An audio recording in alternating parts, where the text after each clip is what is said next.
What's up? It's me, Danine Naidoo, and I am live with you via the Weekend August page, and it's fan-freaking-tastic to be here with you. Happy Friday, and it is, in fact, still Youth Month, so happy Youth Month, and I hope that you will celebrate this month down to the very last little bit, because it is really a very important month, and I think it's even more important because of the time that we find ourselves in, dealing with a pandemic, dealing with protests, and dealing with people really standing for a lot of things that they believe in and fighting for a lot. We're just fighting for survival day to day to stay safe. So it really is an honor and a massive thank you from the bottom of my heart to the Weekend August for giving me this opportunity to chat to you guys today. I've literally made some notes of things that I just feel have to do with the youth. And in, having the task and the opportunity to talk about youth, the title came about of What's Youth Got to Do With It? And youth has so much to do with it, just like love, right? I think youth and love are right up there. And for anyone that missed the inspiration behind why the title of the talk, What's Youth Got to Do With It, came about, it was really because I love Miss Tina Turner, and I was listening to a lot of her music, and then it just kind of came to me, and I was like, what's youth got to do with it, right? This is also mostly really about you. It's about us engaging. It's about us having a conversation. And I want to know your thoughts. I want to know how you're feeling. I want to know about, how important do you also feel and think that the impact of the youth impacts so much in our world. And thank you very much for tuning in. So please do share with me. This is why I'm here. I'm not here to just babble about my own thoughts and my own perceptions. And also in thinking about, my own journey, my background. For those of you who don't know me, I come from a youth TV background. I used to present an awesome TV show that is still going on SABC called Hectic 99, and I've had the honor of being a anchor presenter for them. I actually didn't start out as an anchor presenter. I started out as a fashion stylist on the show, and it evolved, and the opportunity was presented to me to be a TV presenter. I auditioned, and then I got the job. So it was a show that, is aimed at the youth and was very forward thinking in terms of integrating social media and technology into the broadcasting platform and into what the final result of the TV show is. And also in doing that, being able to involve the audience. And, much like a telenovela is run, for the audience to also dictate the flow of the stories being told, of the interest that's being told. So that was a massive learning platform for me. I mean, I came from a very sheltered background where I feel I was very one-dimensional in my thinking. And just based on my experience, how I was raised, the schools I attended, etc. And then Hectic 99 happened, and it just unlocked my world so much. And I'm forever grateful. It's a gift that I honestly will never take for granted, and that has helped mold me and help me meet people just like you watching, help shape my perception and see just how impactful the youth are and what a difference their voices can make. The youth are the future. And on the flip side of that, in having to do a lot of thinking around, this conversation, youth, as we know it, is defined by age group because of, marketing purposes, and because campaigns need to be run, and LSMs, and we need something to sort of gauge it by, which is usually 15 to 24 years old. However, also, when we think about youth and being youthful and staying fresh with ideas, I think that youth also really makes me think about keeping things fresh, keeping things in real time. And that's quite exciting because it's a mindset. It's also a spirit, more so than it is just a number or an age, and how we need to define things for the formal purpose of the world. And so, yeah, I want to hear from you. For those of you who are online, thank you so much. I know it's Friday. I know that there are many other places you can be right now, but you are here. So thank you so much for engaging and for being online. I see you guys, and I thank you and I love you.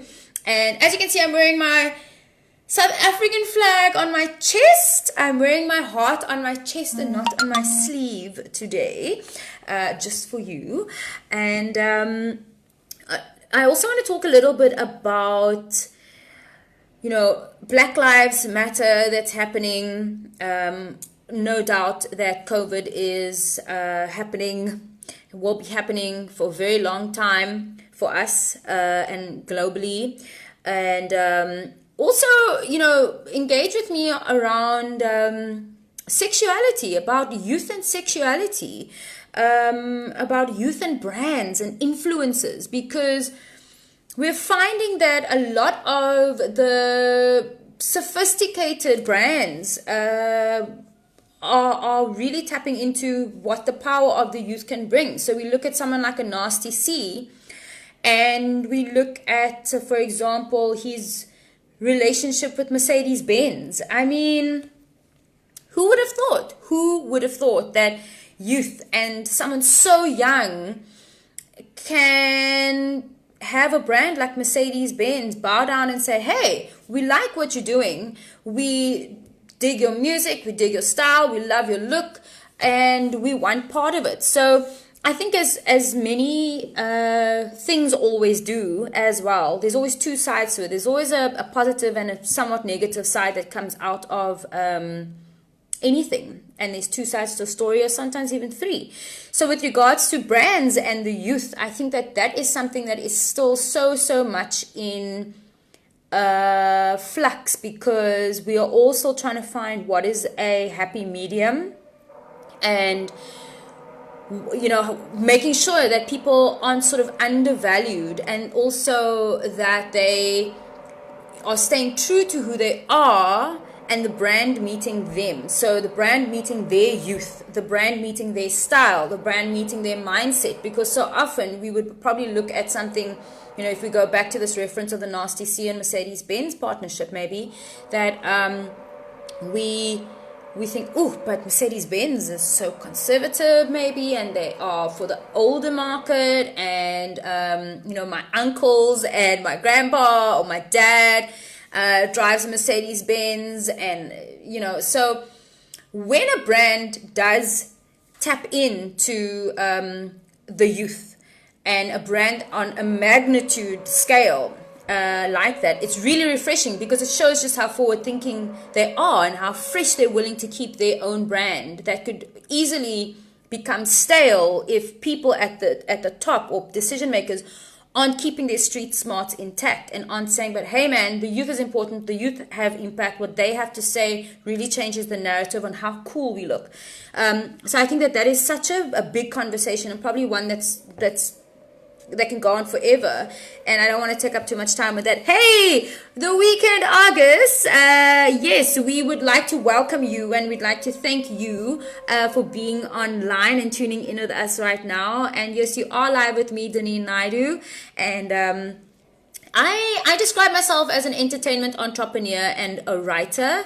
And honestly, the weekend August have also been walking a journey with me, and I really do appreciate that they have allowed me to be myself. I think that is so important, and showing people that you appreciate them for who they really are, as comfortable as they are in their own skin, is really important, because I think that it really helps with you knowing that you're on the right path, and your confidence to continue growing and evolving to the best possible person that you want to be. I am 33 years old, and that's why I've been joking about being quite honored with this invitation to speak about what youth's got to do with it.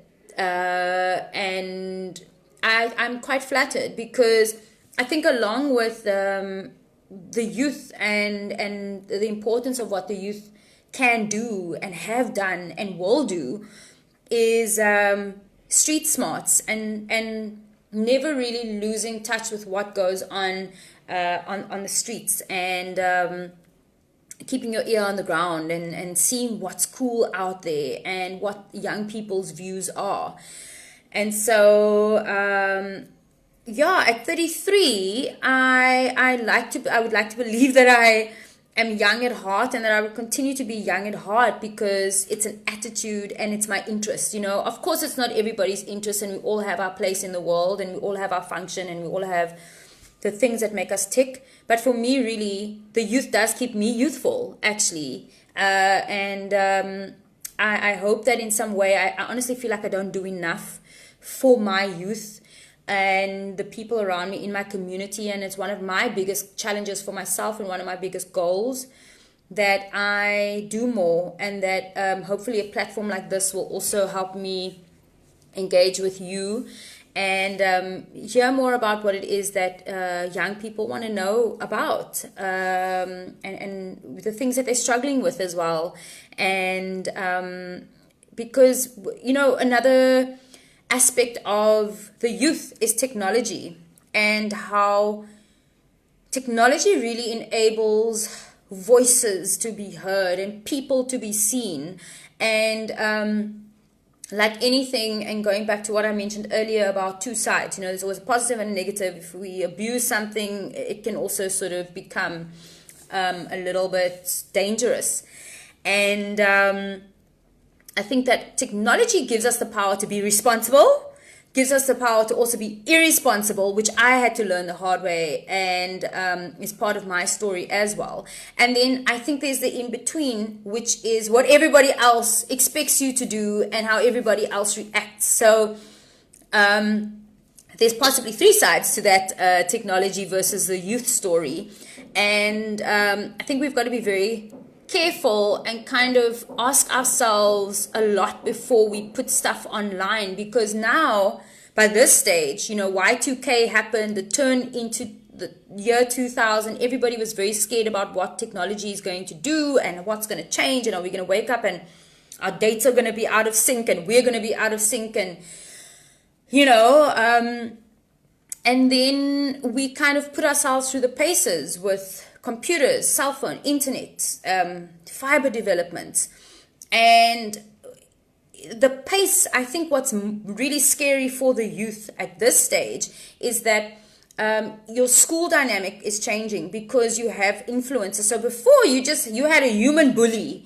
You had a human bully that was bullying you, and they bullied you at school. And you went to the principal, or you went to your teacher, and you went to your parents, and you told them, hey man, there's this bully and they are bullying me, and you go home, and it kind of ends there. Whereas now, the bullying is happening sort of more so outside of school as well, and in addition to. Which brings me to something else that I feel really strongly about, is the pressure that young people have to face today.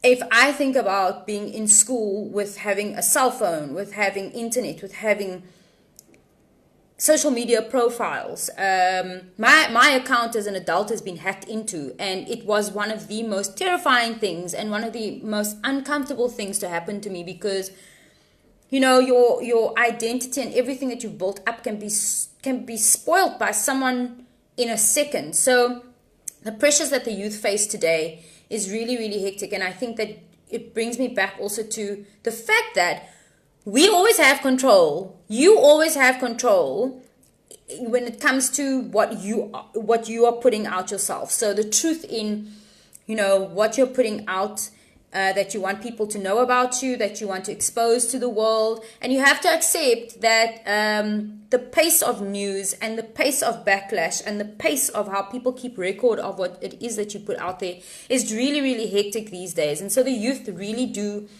have it quite hard. But we are living in some of the most exciting times. And I am so happy to be alive in this time. and to be experiencing the dynamics of the older generation and the newer generation. And I think that the conversations now more than ever need to happen and must not stop, and we mustn't cancel each other out. I think what I mean in that is, so often, because we've grown up with technology and we've grown up with a different way, that we kind of dismiss what the older generation have to say, and our patience and our ability to listen to what they have to say becomes shorter because we think we know it all. If we don't know it all, we can Google it all. And we take a lot of our opinions and a lot of the perceptions that we form from a lot of things online, and now more so also from our friends, because we have more contact to people. The youth and kids have far more easy access to each other. So sometimes I feel like we lose the value of what people that have come before us also have to offer us still. And I have come to my own renewed appreciation even of people like my grandparents and aunties, and uncles, and trying to sit back and think about our time versus their time and what it is that they went through versus what we went through. And it's a very serious thing. I think I went through most of my life not really taking that kind of dynamic quite seriously. And I think that the respect levels between the older generation and the youth now, we don't have those conversations enough. And it starts at home. It starts by maybe just making time to sit and listen to your grandparents, your parents, your aunties and your uncles. I love documentaries. I absolutely love documentaries as well. And there's a documentary also about Jeremy Scott and the amazing work that he's done as a designer. And that leads me to, our own designers here at home. So many of them that are so brilliant, are so young, and they are just absolutely killing it at what they do, which is fantastic. So guys, I want to hear from you. Let me know what it is that you're thinking, what it is that you're going through. It's Friday and it's about 3:20. And I want to find out your views on the youth. Engage with me and let me know what it is that you're thinking and what it is that you're feeling.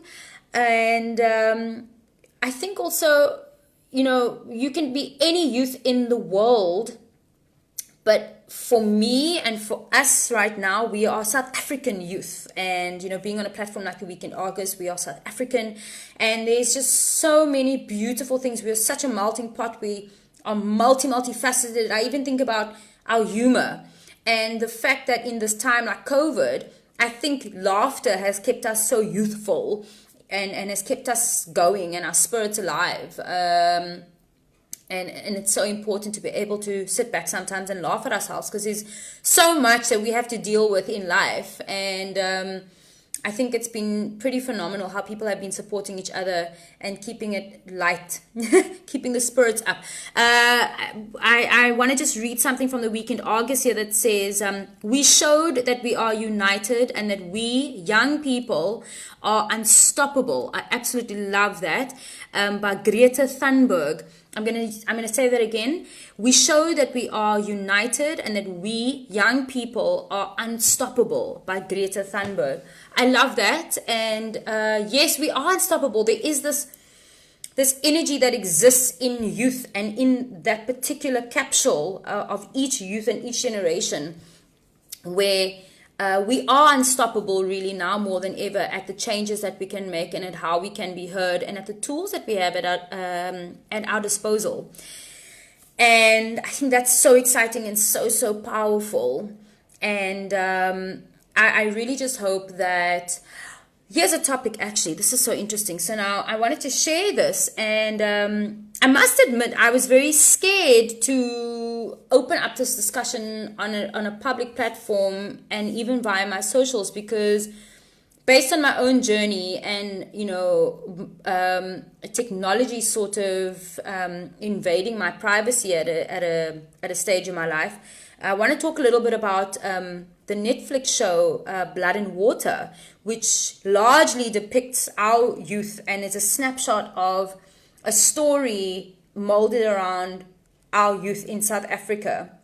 And I mean, it's a show that's brought together elements of local music, local actors on a global scale and on a global level like Netflix. So I want to just pause there because I want to see Samuel's comment. Samuel John Spiller, what's up? Welcome to the conversation. Mwah. Awesome to have you here. Samuel says, I find as a young media practitioner that generational respect is very lacking in all professional circles, with technological and sociological advancements. Sorry, my tongue's getting twisted there. Young professionals need to be respected in developing their own platforms and how the workplace is evolving. I love that.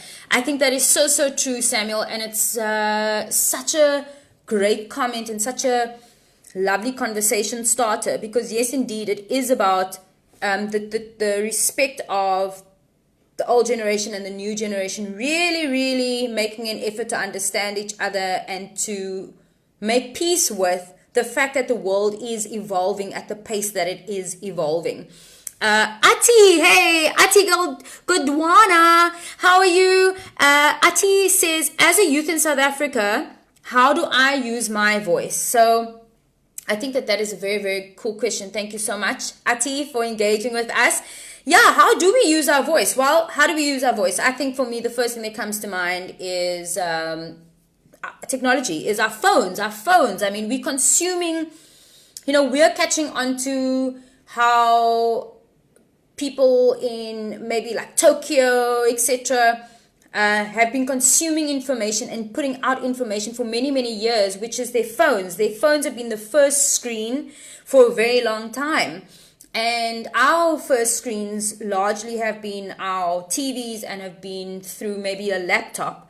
And so, yes, as a youth in South Africa, we use our voices through our social media platforms, through websites, and I think it's important to sort of be very authentic to who you are and what you're putting out as youth. It takes a very long time for anybody really to even just get to know themselves. So I think that, make sure that the two languages that you're speaking, the social media language and the language that you're speaking as a person, if someone meets you face to face, that it's syncing. Sorry. I'm thinking. Cough here, cough there. And I think that that's important. Being authentic as youth is so, so cool. And that is really what we're striving for, is for all the narratives coming from one person to be consistent and to be as honest. And also that you're willing to sort of understand the consequences of the things that you're saying, because anybody becomes a big target these days. So, Ati, I hope that answers your question.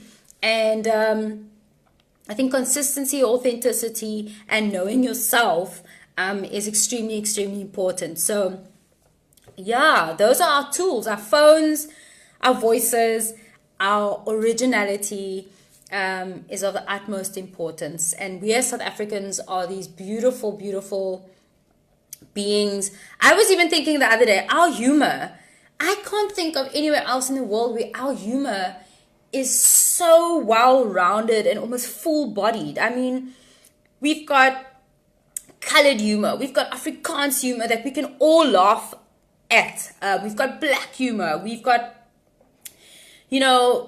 just so many things that unite us as South Africans and as youth.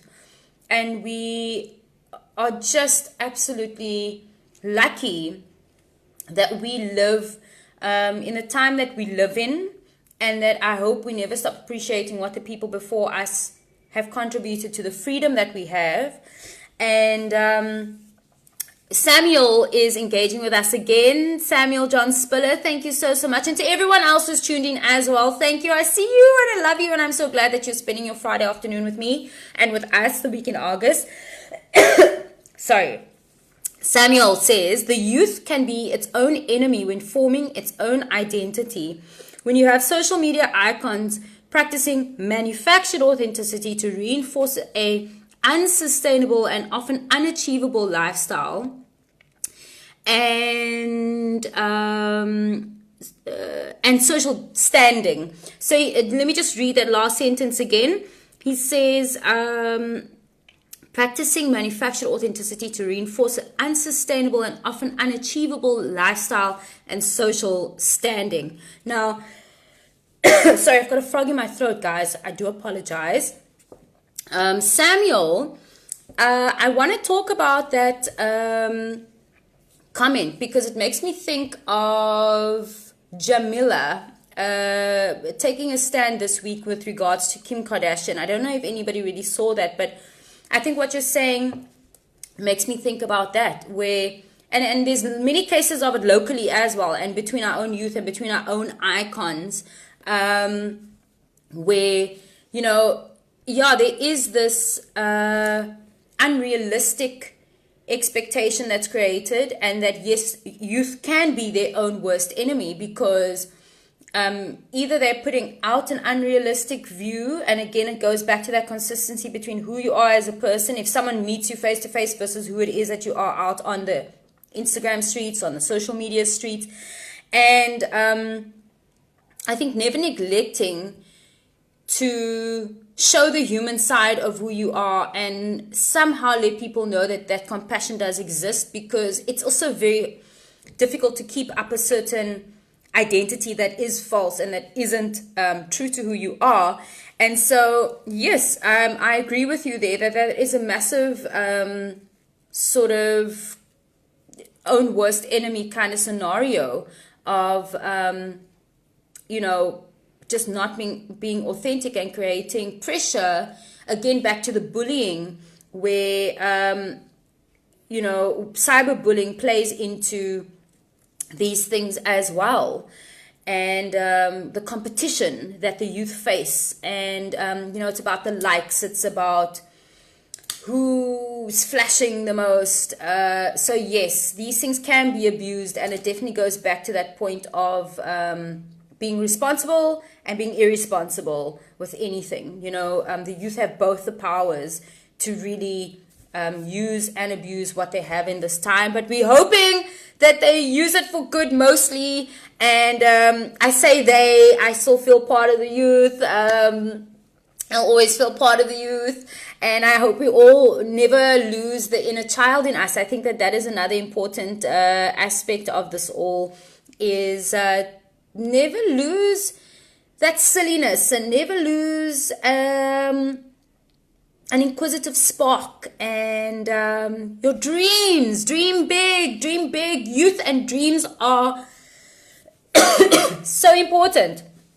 And I think no matter the age, your dreams are valid, your dreams are important, and it's, yeah, it should never really stop. Weekend August, here's a comment coming through. I raise my voice not so that I can shout, but that those without a voice can be heard. And that is Malala. You saw, oh, wow. Listen, this lady, Malala, isn't she just amazing? I watched her I watched the documentary, but I also watched her interview with Letterman. And she is one phenomenal youth in our world, and someone that we've also really related to here in South Africa, and that we've celebrated for her bravery and standing so tall in who she is as a youth and what she has to say. I'm going to read that again. I can raise my voice not so that I can shout, but so that those without a voice can be heard. Because at the end of the day, there are so many of us that actually, when we think about it, us humans are quite alike. No matter who designs what image of themselves, our needs and our fundamental things that make us human and that bind us together, pretty much the same. We all find that there are many things that we're pretty much the same about. And some of us just have more courage than others. And that's why we should never neglect also that, you know, we can't do what we do without people. Everybody needs everybody. And in our communities, we should really try and do what we can. Start with a community before you want to start anywhere else. It's like something that I've said, I'd really love to travel more within Africa.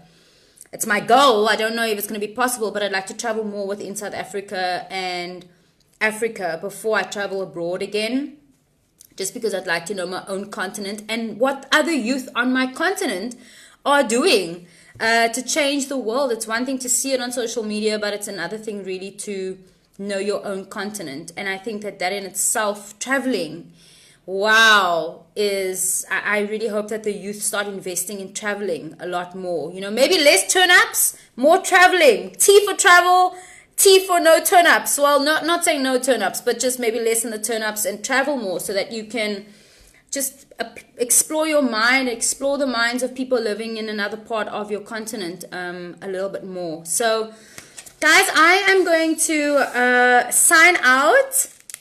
I'm going to love and leave you. I'm going to go sort out this frog in my throat. And I want to wish you all well. I want to thank the Weekend Argus once again for having me today. It was a tremendous honor, and hopefully maybe not the last. I really would love to engage with you again. And thank you for each and every person that tuned in. It's phenomenal. Like I said, you could be anywhere else, but you're here on a Friday with me. So thank you very, very much. And remember, when you ask yourself, what's the youth got to do with it? The youth's got so much to do with it. And to our youth, thank you for being as courageous, as powerful, as willing to take a stand in the ways that you have chosen, and continue to do that for South Africa, for Africa. We need the youth. We need you to speak your minds. We need you to apply what you have at your fingertips, and most important, be responsible with what you have at your fingertips. Okay, so to the youth of South Africa, to the youth of Africa, I love you. Thank you, Weekend August. Bye.